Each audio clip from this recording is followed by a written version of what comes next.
Wa Qqa Tsi. Let's begin. Amzat, Zimphatu Utet, Setu, Inma Intuf, Peti Tra, Erefsu Am, He, Renf, Uninf, Imdat. Aneb Neru Heri, Tawi Neb, Tesert, Uat, Nemetu, Anzim Besku. Peti Tra Erefsu, Peti Tra Erefsu.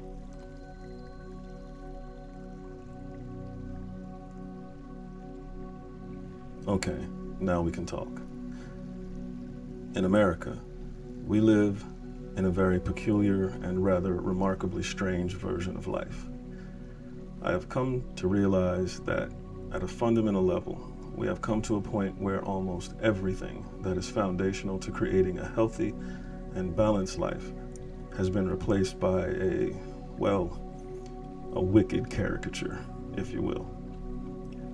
We live almost completely accepting of the weirdness, separateness, competitiveness, and material-centeredness that has replaced everything of real value. Largely, we are blinded to the nagging suggestion in the back of all of our minds that says, this just isn't right. Or, I know something is wrong. We have become accustomed to living a lifestyle that is overtly and aggressively extractive. We've normalized using our souls as leverage against a loan that can never be paid in full. And in fact, it is designed to behave in just that way, always trying to fill a tub with warm and cleansing water when the tub has a hole in the bottom. We've made that normal. In fact, stay with me here, there is an active and encouraged competition to see who can pour more water into the bigger tub with an even bigger hole in it. I know you know what I mean.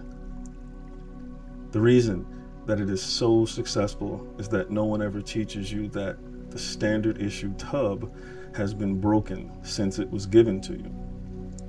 It was made to leak. They just said, here's your tub, and now you can go get water. The most obvious issues that we face are children have no respect for the old. The old steal from the young.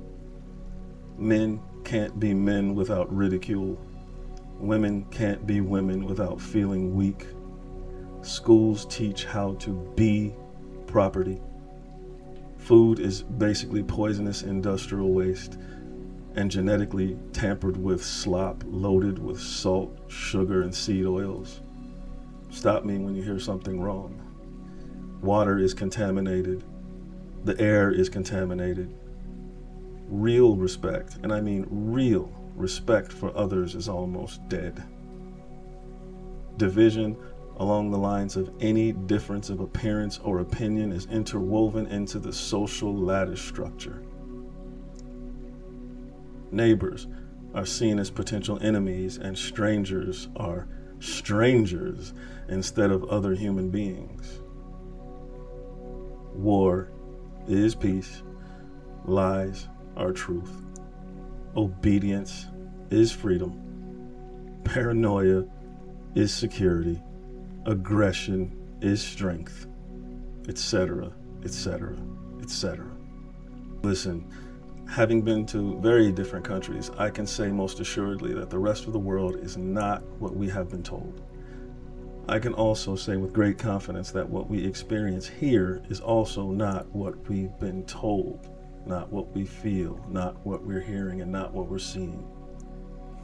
I have said many times that if you really want to know a person, thing, or system, that you cannot simply pay total attention to the analysis of what it says or does. You must, in fact, have a background analysis which also operates congregatively, that is looking for what is never said and what is never done. An example of what the society that I described can do to people is well illustrated by a single question and a single answer. The question is, What would you do for your family and children? It is a very simple question, but the answer can be extremely telling when it comes to understanding the mind state of a person and how society has shaped that state of mind. Think for a second. What is the answer to that question? What would you do for your children? What would you do for your family? What would you do to protect a loved one? Seriously, take a moment and think of your answer. Did your answer include fighting for them, killing for them, or eliminating any threat to them? Did your mind imagine the horror of someone trying to harm them and what you would do to that person? If so, then you are thinking in the mode of someone locked in a competition for survival. Your immediate thought was someone trying to harm your children or family, even though the question was, what would you do for your family? What would you do for your children? The question was not, to what extent would you protect them from harm? You basically assumed that harm was the threat. The reason you make this assumption and begin to think of violent defense is because you are indoctrinated into the normalization of other people being threats to you and your family, even violent threats. It is a sign that you have been raised up in a society that is intrinsically predatory. And as I have said many times, dog eat dog.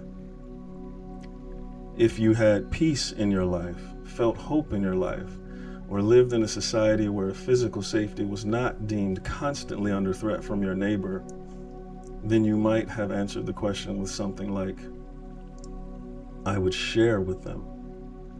I would work hard to make our lives better. I would never betray them.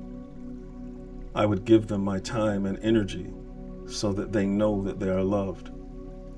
I would forgive them. I would give of my strength to them. You see, in a dog-eat-dog world, those thoughts are not able to exist instantly, let alone rise to the top. When fear of loss from theft, betrayal, greed, immorality, and violence dominate your society, then thinking of truly spiritual and altruistic things become a background noise, or even worse yet, an absurdity, or an unrealistic and immature venture off into fantasy land. People will even tell you that in an effort to help you have a better life. You see, we live in a society where all of the rules that most of our ancestors knew to be true for thousands of years are all but discarded and thrown away in lieu of something romanticized and morally glorified. We call it survival. Yes, civilization has been morphed, even metastasized, into something called survival, with mantras like survival of the fittest, only the strong survive, protect your own, and kindness is weakness. These concepts, mantras, only work when you have been drowning in a society that tells you nothing but the same thing. From society to your own family, the message is the same. Others are a threat. Others are only competition. Don't get me wrong. In this society, many times, others are a threat. Others are competing with you for the same scarce resources, whether scarce or not.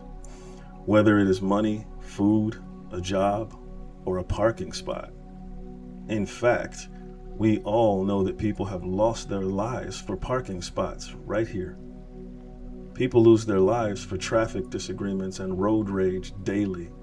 We know this, but we don't often know why.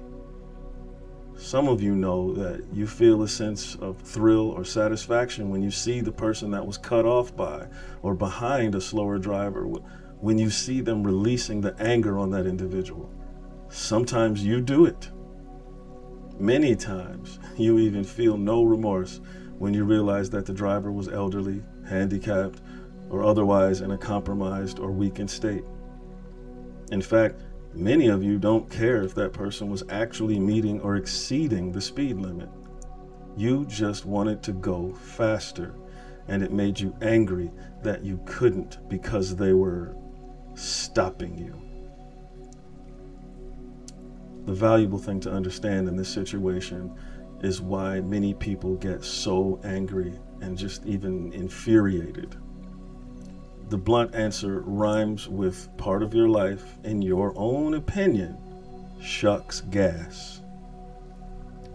The societal issues I outlined earlier as obvious, and many I did not list, leave many people feeling powerless, lonely, uncared for, ignored, spiritually broken, and weak. They just feel helpless. They feel that no one is listening and no one cares. They feel insignificant and marginalized.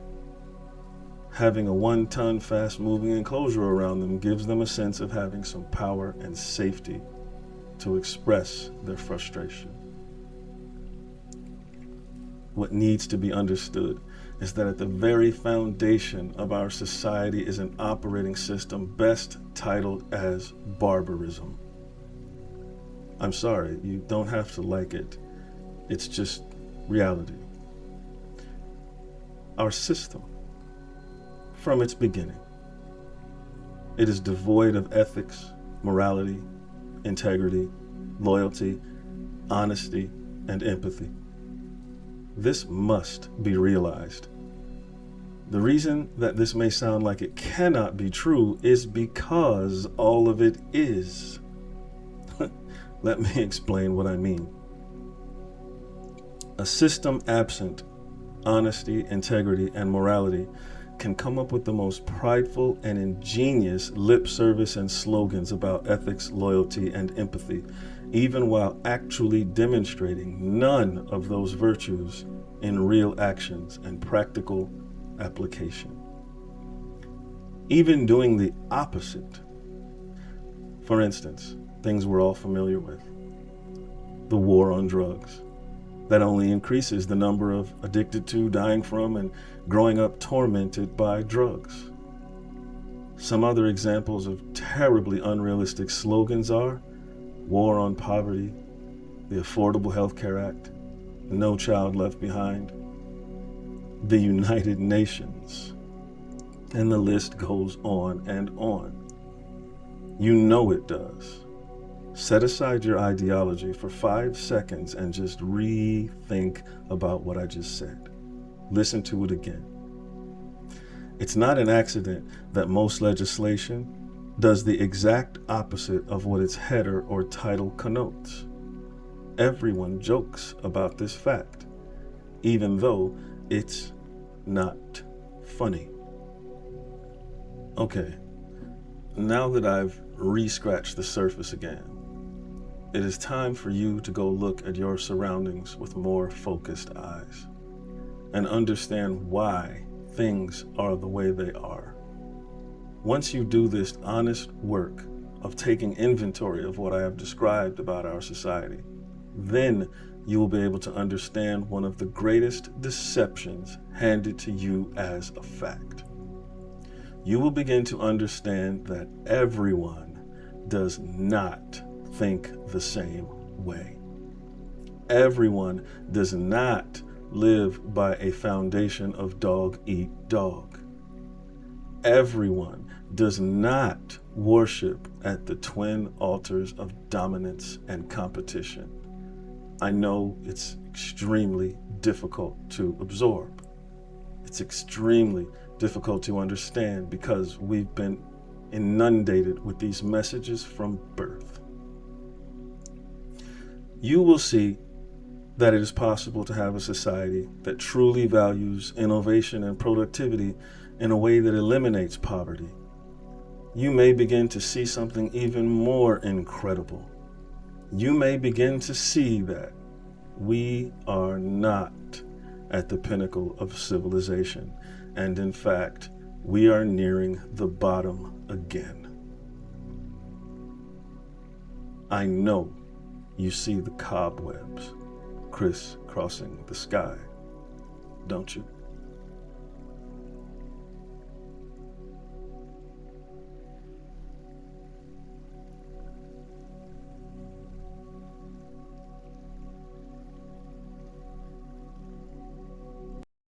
That is just stupid. There's no way Michael Jackson should have, or whoever Jackson, should have $1,000,000 and then there's people starving. There's no way. There's no way that these people should own planes and their people don't have houses, apartments, shacks, drawers, pants. We say to people that say, well, they earned it. Now you go out and you're earning it. If they earned it, then I think that that's good, and I think that they deserve it. But even if you earned it, you still owe. Because look at me, I don't have that mega money, but I feel guilty walking by somebody. I got to give them some mail. And if I know I got $3,000 in my pocket, I feel like it's wrong to give that person a quarter or $1. It's wrong. Only you know what you got in your pocket. And that's wrong. No matter what they do, if they take it and drink it, they take it and drink it. But, I mean, you got. You understand? And we all know how hard it is, and it's not about if you good or you bad. So since it's not about if you good or you bad, we know that because he don't got don't mean he was bad. Or don't mean he's a criminal, or don't mean he's crazy, or a drug addict, or none of that. It just means he don't got. And ain't it bad that you got 30? I mean, can you imagine somebody having $32 million? 32 million dollars, and this person has nothing, and you can sleep, you can still go to the movies about. And then these are the type of people that get humanitarian awards, millionaires. How can they be humanitarians? By the fact that they millionaires and there's so many poor people shows how unhumane they are. You know what I'm saying? And that bugs me. Not saying that when I'm never gonna be rich and you know what I'm saying, but I'm saying it's a struggle, and I think everybody deserves. And I think there's a way to pay these people. I think there is a way. It just takes to be revolutionary.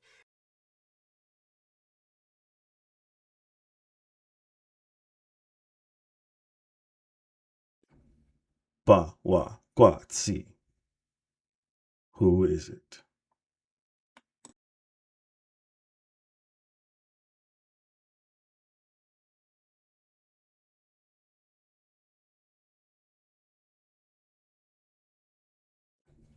Min ab m'ank ma'at. One love.